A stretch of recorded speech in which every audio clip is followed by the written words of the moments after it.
कहा, प्रिय उद्धव, मेरे इस अवतार काल में अनेक लोगों ने मुझसे वरदान मांगे, किंतु तुमने कभी कुछ नहीं मांगा। उस समय, अब इस समय तुम कुछ मांगो, मैं तुम्हें कुछ देकर संतुष्ट करना चाहता हूं, तुम्हारा भला करके मुझे संतुष्टि होगी। उद्धव ने इसके बाद भी स्वयं के लिए कुछ नहीं मांगा। वे केवल अपने मन की उन शंकाओं का समाधान चाहते थे जो उनके मन में कृष्ण की शिक्षाओं और उनके कृतित्व को, उनके कर्म को देखकर उठ रही थी। उन्होंने भगवान कृष्ण से पूछा, भगवान, महाभारत के घटनाक्रम में अनेक बातें मैं समझ नहीं पाया। आपके उपदेश कुछ अलग रहे, जबकि आपका व्यक्तिगत जीवन कुछ अलग रहा। यही तो प्रश्न था अभी, कि आपका जीवन कुछ रहा, आपके उपदेश, जो स्टेज पर महात्मा कुछ बोल रहे हैं, उनका व्यक्तिगत जीवन शायद कुछ और है और कह कुछ रहे हैं। हमारे मन में ये प्रश्न आते हैं, उद्धव के मन में भी आया, और उन्होंने सीधा किससे पूछा? भगवान कृष्ण से पूछा। क्या आप मुझे उनका कारण समझाकर मेरी ज्ञान पिपासा को शांत करेंगे? कृष्ण बोले, उद्धव, मैंने कृष्ण कुरुक्षेत्र के युद्ध क्षेत्र में अर्जुन से जो कुछ भी कहा वो भगवत गीता बन गया। This is clear. आज तुम जो कुछ भी जानना चाहोगे और उसके मैं उत्तर दूंगा, वो उद्धव गीता के रूप में जाना जाएगा। इसी कारण मैंने तुम्हें यह अवसर दिया है, तुम बेझिझक पूछो। इसी कारण सदगुरु माता जी ने हमें NYS दिया है कि हम प्रश्न करें, उनके उत्तर पाएं। तो कृष्ण ने आज भी हम सबको एक इस रूप में अवसर दिया। उद्धव ने पूछना शुरू किया, हे कृष्ण, सबसे पहले मुझे यह बताओ कि सच्चा मित्र कौन है? कृष्ण ने कहा, सच्चा मित्र वह है जो जरूरत पड़ने पर मित्र की बिना मांगे मदद करे। उद्धव ने कहा, कृष्ण, आप पांडवों के आत्मीय प्रिय मित्र थे। आपाद बांधव के रूप में, यानी आपदा में, मुसीबत में सहायता करने वाले के रूप में उन्होंने आप पर सदा पूरा भरोसा किया। कृष्ण, आप महाज्ञानी हैं, आप भूत, वर्तमान और भविष्य के ज्ञाता हो, किंतु आपने सच्चे मित्र की जो परिभाषा दी, आपको लगता नहीं कि आपने उस परिभाषा के अनुसार कार्य नहीं किया? आपने धर्मराज युधिष्ठिर को द्यूत क्रीड़ा यानी जुआ खेलने से क्यों नहीं रोका? ठीक है, आपने उन्हें नहीं रोका, लेकिन आपने भाग्य को भी धर्मराज के पक्ष में नहीं मोड़ा। आप चाहते तो युधिष्ठिर जीत भी सकते थे। उसके बाद जब उन्होंने अपने भाइयों को दांव पर लगाना शुरू किया, तब तो आप सभा कक्ष में आ सकते थे। आपने वो भी नहीं किया। उसके बाद जब दुर्योधन ने पांडवों को सदैव अच्छी किस्मत वाला बताते हुए द्रौपदी को दांव पर लगाने को प्रेरित किया और जीतने पर सारा कुछ वापस कर देने का लालच किया, कम से कम तब तो आप हस्तक्षेप कर सकते थे।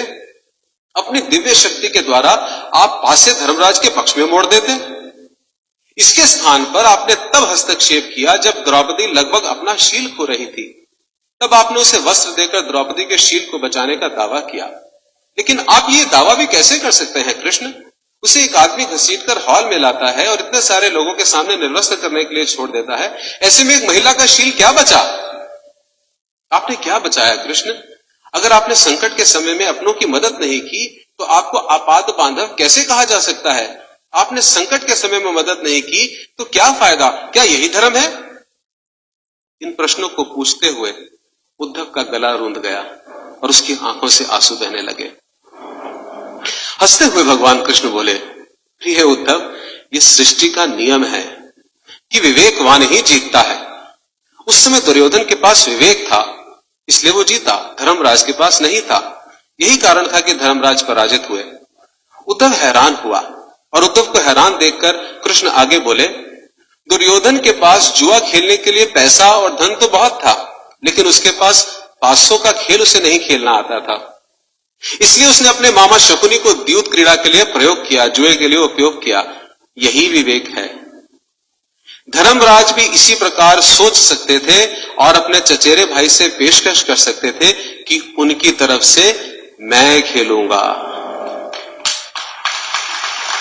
जरा सोच कर देखो, अगर शकुनी और मैं खेलते तो कौन जीतता? पासे के अंक उसके अनुसार आते या मेरे अनुसार आते? चलो इस बात को जाने दो, उन्होंने मुझे खेल में शामिल नहीं किया, इस बात के लिए उन्हें माफ किया जा सकता है। लेकिन उन्होंने विवेक शून्यता से एक और बड़ी गलती की।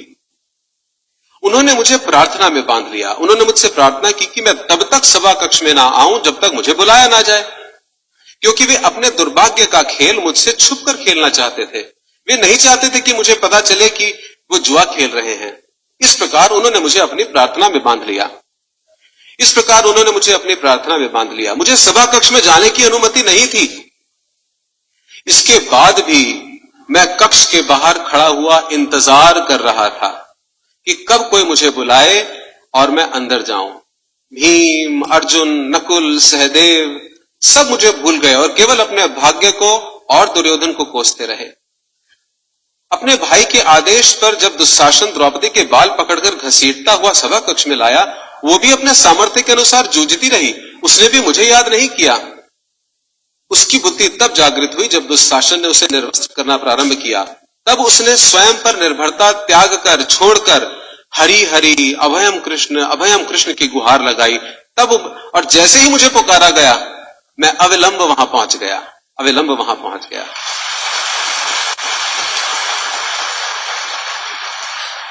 अब बताओ इसमें मेरी गलती क्या है? उद्धव बोले, कान्हा आपका स्पष्टीकरण प्रभावशाली अवश्य है, किंतु मेरी पूर्ण संतुष्टि नहीं हुई, जैसे हमारी नहीं होती। क्या मैं एक और प्रश्न पूछ सकता हूं? कृष्ण की अनुमति से उद्धव ने पूछा, इसका अर्थ ये हुआ आप तभी आओगे जब आपको बुलाया जाएगा? क्या संकट से घिरे अपने भक्त की मदद करना आपका कर्तव्य नहीं, आपको स्वतः नहीं आना चाहिए? कृष्ण मुस्कुराए और सुनिए, देखिए अब सिद्धांत आ रहा है। कृष्ण मुस्कुराए और कहने लगे, उद्धव, इस सृष्टि में हर एक का जीवन उसके स्वयं के कर्मफल के आधार पर संचालित होता है। ना तो मैं इसे चलाता हूं और ना ही इसमें हस्तक्षेप करता हूं, मैं केवल एक साक्षी हूं। मैं सदैव तुम्हारे नजदीक रहकर जो हो रहा है उसे देखता हूं, यही ईश्वर का धर्म है। वाह वाह, बड़ा अच्छा कृष्ण, बहुत अच्छा। इसका अर्थ यह हुआ कि आप हमारे नजदीक खड़े होकर हमारे सभी दुष्कर्मों का निरीक्षण करते रहेंगे, हम पाप पे पाप करते रहेंगे और आप हमें देखते रहेंगे। आप क्या चाहते हैं कि हम भूल करें, पाप की गठरी बांधते रहें और फल भुगतते रहें? ये सब किसने कहा? उद्धव ने। कृष्ण बोले, उद्धव, तुम शब्दों के गहरे अर्थ को समझो। जब तुम समझकर अनुभव कर लोगे कि मैं तुम्हारे नजदीक साक्षी के रूप में हर पल हूं, तो क्या तुम कुछ भी गलत कर पाओगे?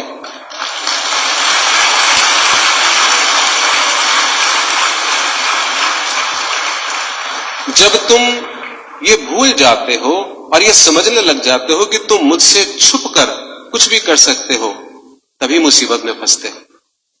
धर्मराज का ये अज्ञान था कि उसने माना कि वो मेरी जानकारी के बिना जुआ खेल सकता है। अगर उसने ये समझ लिया होता कि मैं प्रत्येक के साथ हर समय साक्षी के रूप में उपस्थित हूं, तो खेल का कुछ और रूप होता। भक्ति से अभिभूत उद्धव मंत्र मुग्ध हो गए और बोले, प्रभु, कितना गहरा दर्शन आपने दिया, कितना महान सत्य है। प्रार्थना, पूजा पाठ तो और ईश्वर को अपनी मदद के लिए बुलाना, ये हमारी भावना और विश्वास है। जैसे ही हम ये विश्वास करना शुरू करते हैं कि ईश्वर के बिना पत्ता भी नहीं हिल सकता, हमें साक्षी के रूप में उनकी उपस्थिति महसूस होने लग जाती है। गड़बड़ केवल तभी होती है जब हम इसे भूलकर दुनियादारी में डूब जाते हैं।